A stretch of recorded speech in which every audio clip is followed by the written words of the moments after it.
Ombiri gw'omugenzi Boniface Muyongoma Byanyima kutuusiddwa ku Lutikko e Namirembe ku ssaawa 2:30 ez'okumakya.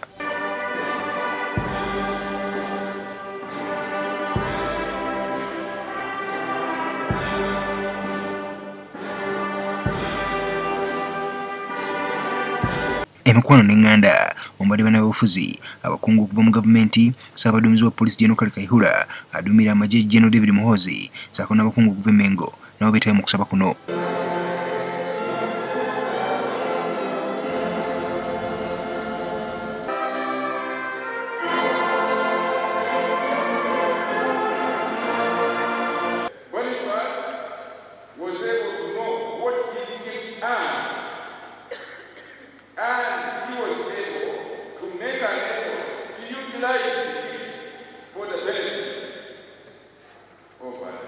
Era omukolo gw'okusabira omugenzi guguddwawo na kuganzika bimuli ku ssanduuko era nga abaana b'omugenzi be basose.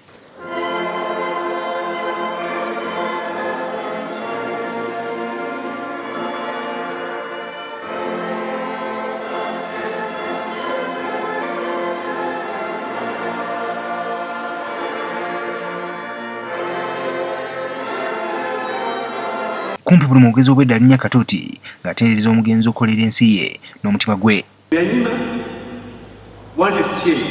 He was a great friend of mine.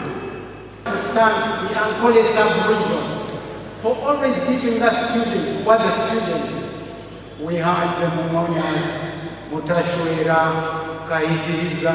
Yaliko Ssenkagale wa DP Paul Kawanga Ssemwogerere asaba bannabyabufuzi naddala bali mu buyinza okuyigira ku by'obufuzi eby'omugenzi Byanyima.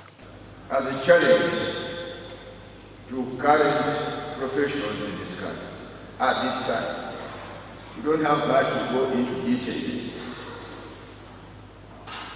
From what Mr. Nation has said, you can make a reading and say,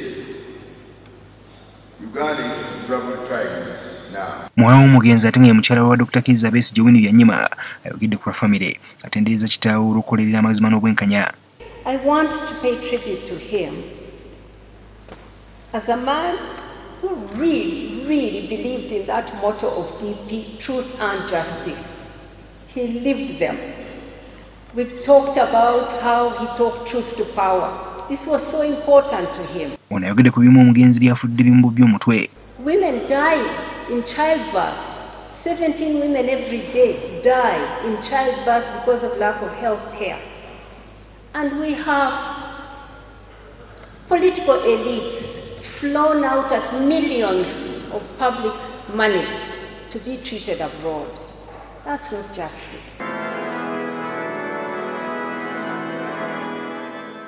Ombiri gw'omugenzi Boniface Byanyima oluvannyuma gutwaliddwa mu disitulikiti y'Embarara yanaaziikirwa olunaku lw'enkya ku kyalo Luti.